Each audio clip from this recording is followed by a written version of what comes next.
What's huge, really stiff, and has a big purple head.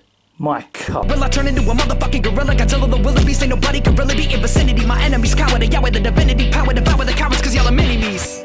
So let it be known that when I make flows, I got infinity stones cause I'm Thanos with a stranglehold. And this whole motherfucking game, I go insane when I boast. Ain't bitch, you throw danger, Jangles. Hi guys, Billy back, and this time we're going to be looking at the 1/6 scale Avengers Infinity War Thanos. First and foremost, this thing is huge. The box is massive. I've had to drop down a shelf and go for the shelf where the Ninja Turtles, the 1/4 Ninja Turtles normally sit. And I've had to put this guy on there, and it's still a bit too big. So I've managed to squeeze it in, but it's a tight fit. Now, as you can see, very nice box. They've got some really nice artwork on here. It's a shame that they normally show the figures, but they didn't this time. They've just gone with some nice artwork.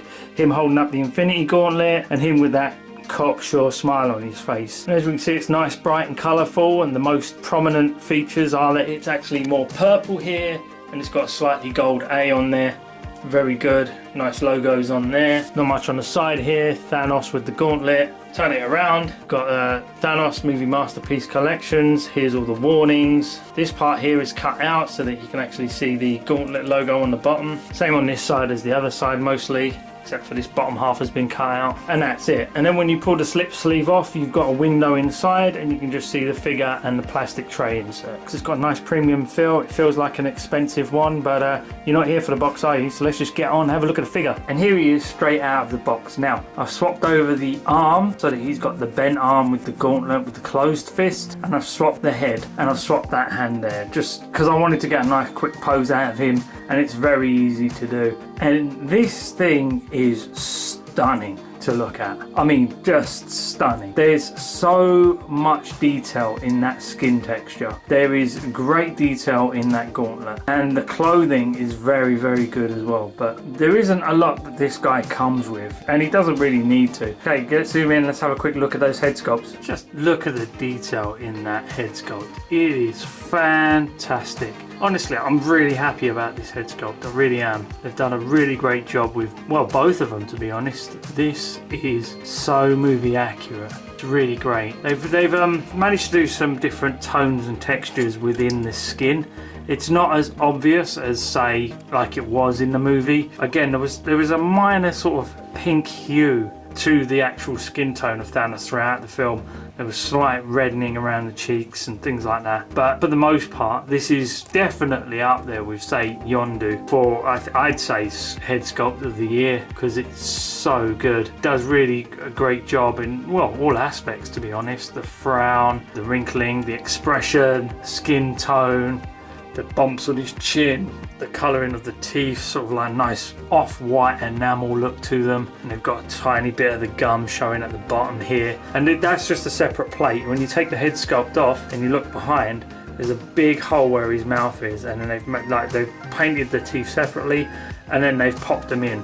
And I'd say when you take that out, that probably looks pretty weird, probably looks quite gummy, but it all works really well. The teeth look separate from the layer of the lips and stuff. It's not all one sculpt, which actually works. And the small crevices and creases around the nose and the wrinkling, and you see all the scars cutting across his face. Looks fantastic. Come around, let's have a look at the back of that. You can see with the sculpting, they've managed to put the indentations in the head. Even up here, got a slight dent in the skull, and that's been kept in, and there's dent in there exactly like in the film. And here's the other head sculpt, and this is more of a relaxed face, sort of calm, quite confident. Might have preferred a little bit more of a smirk, but it's not a big deal. It still looks absolutely amazing. Again, you can see all the scarring works. Got a slight pinkening around the lip there, so you can see it's actually separate. And as we come around to the side, you can then see there's more scarring, and there's more creases and crevices, and a paint application. You can see they've done a lot of different color texture paint flecking throughout it, give the skin a bit more of a realistic look. And like I said before, how they do that is just with a brush.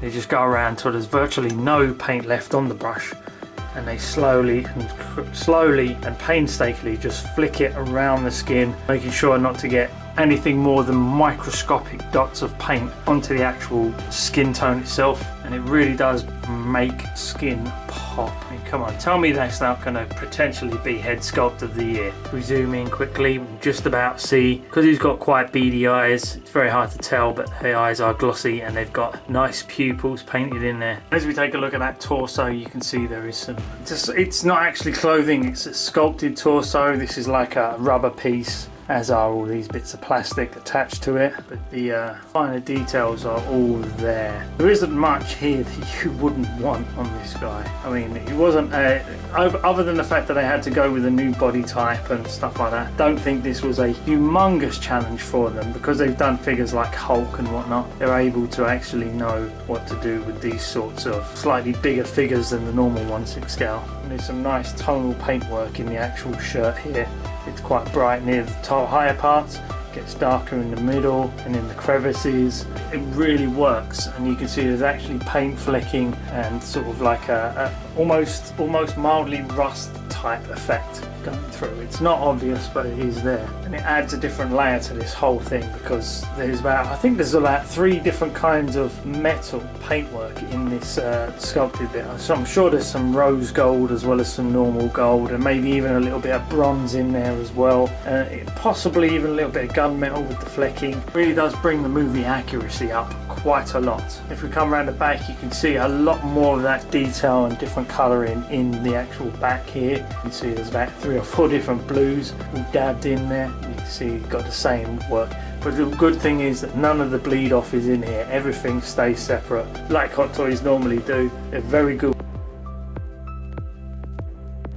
And it will just make sure that everything looks so movie accurate.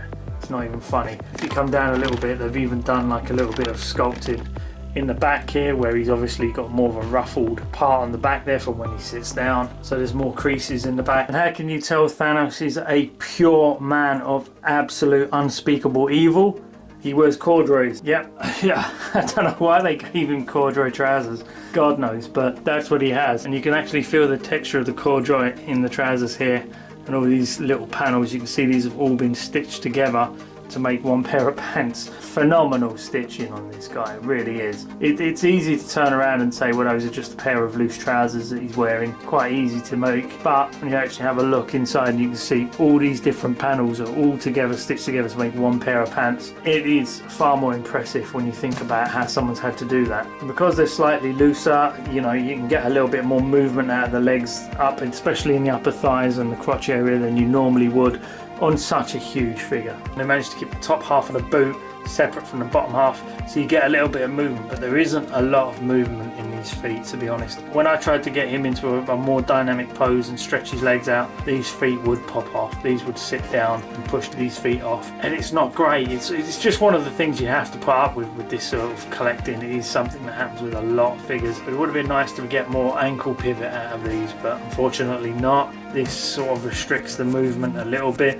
but again, they're going for movie accuracy, they're not going for super articulation. But now if we move on, we're going to have a look at the arms, because that's the next bit we're going to talk about. Speaking of articulation, the articulation in the arms is another bugbear of mine. There isn't much there to work with. Obviously you've got a ratchet in this top part here that you can move down, and you can move it down a bit more, and you can move this all the way around if you really wanted to, but that doesn't really help much with this part here, because this is rubber, and when you bend the arm all the way up, you get that horrible rubber crease in there, and it's not great, and it's more than likely going to damage the paint, and it just looks hideous. You don't really want to do that. If you want to bring this down, you can probably get maybe one there, ratchet, that you can bend a little bit more, and in the second one you start to see the edges start to stress.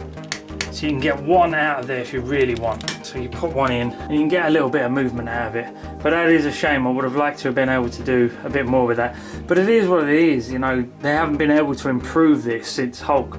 So I'm not surprised that I haven't been able to beat this one just yet. I don't know, what do you guys think? Are you happy with this, or would you have preferred a jointed arm so that you could actually get away with a bit more movement? And speaking of arms, he comes with 2 left arms. One is the normal one, just here, that has the ratchet in it.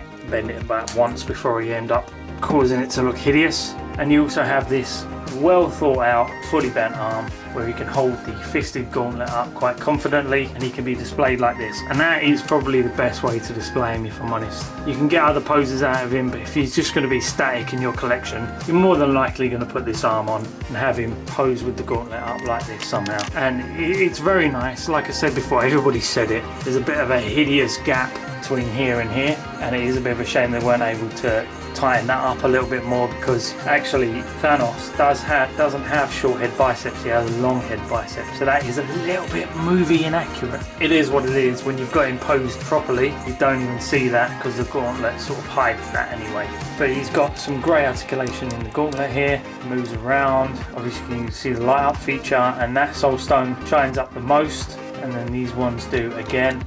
And then the one that doesn't shine up the most is the time stone. That just sort of sits on his thumb there. It doesn't really light up that much. I think if you hold it down from the front and look at it dead on from this part here, it does shine out a little bit more, but it is less shiny. And obviously with the bright lights in here, it doesn't work as well at all. But then everybody's been struggling. I've seen so many videos where they've struggled to show off that light up feature as well. So unless you turn off all the lights, you can't really show it off that well. If we take this off, we can swap this over with the normal posable hand. We'll have a look at that instead. And here he is with the articulated hand on, and if we have a look, we can see he's got only 2 bends in each finger. Normally you get 3, there's normally a bend here as well, but for some reason they haven't been able to do that with this one. I normally respect Hot Toys, because if they could do it, they probably would. Would have liked to see more articulation so you can spread the fingers out a little bit more, but not to be. And you can pose this thumb a little bit more, but you can't do the snap, which was a big miss as far as I'm concerned.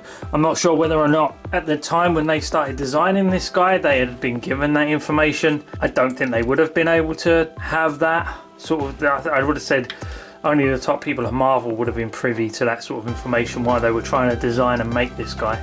So it's not that terrible a thing, but I do think there is a place for another hand with the snap movement in there, which would be really cool. But as we can see, very much like the 1/4 scale Hot Toy version, this has got all the same details in there. They've managed to layer this. Like I said, there's about 5 or 6 different coloured metals in these arms and in the armour and stuff like that. There's some rose gold, there's some bronze, there's just normal gold, a little bit of Titan gold I think is what it's called as well. All given different layers, all different styles, and there's some paint flecks in there as well to really bring out the fact that it looks a little bit more weathered. I just really like these gauntlets. I think they're really cool, and for 1/6 scale they've done just as good a job almost as the 1/4 scales, and even the 1/1 scale, to be honest. Really good achievement from Hot Toys. Head articulation wise, Thanos can look up about that much. He's got some pretty good turn in his head. He can come all the way around, but you have to be careful not to rub these bits of armour and take some of the paint off the neck. So, you know, just be very careful when posing him around.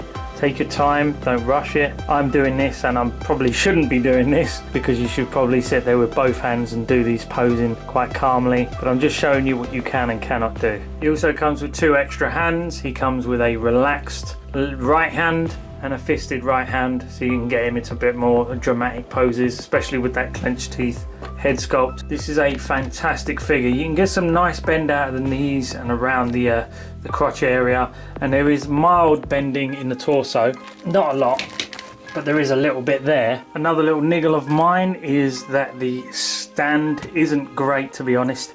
It's got like the super big base, which they've done 1,000 times before, and it's got 2 different plates on there. You can remove this plate, and underneath there's another plate. You just see it's here. It's just the Infinity War logo with the gauntlet on. Very nice coloured, very nice base, and then you've got this sort of Titan style texture design here.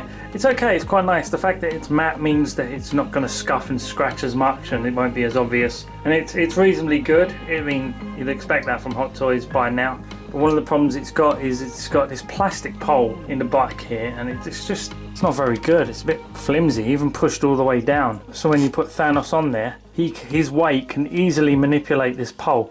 So if he was to be able to lean back far enough and take a lot of the weight of that pole, he'd probably break it, and that's a misstep for me. Quality assurance should have been, somebody should have gone, nah, that pole don't work very well. Admittedly, he doesn't need the pole, but in years to come, when he gets a little bit more loose, the joints are a little bit more funky, he could possibly need to use a base, and it would be nice if this one could actually hold him securely. He also comes with this really big backdrop that stands behind him, but as you can see, it doesn't even fit on this shelf, and this is a 1/4 scale shelf. This should be able to fit quite a few tall figures. It will fit the NECA Christian Bale Batman 1/4 scale, so should be able to handle a backdrop, but it's still too tall for that. So I'm not going to be able to show you that, I'm afraid, but it works, it looks good, and it's got a slight blurriness to it so that it looks like he's in the foreground and Titan is the background, so that works really well as well. But I definitely won't be posing him with it. And here he is finally with both relaxed arms on, and honestly guys, this guy is a really impressive piece. He really stands out in the collection, and if you're definitely interested in getting a Thanos, I would highly recommend you think about getting this one.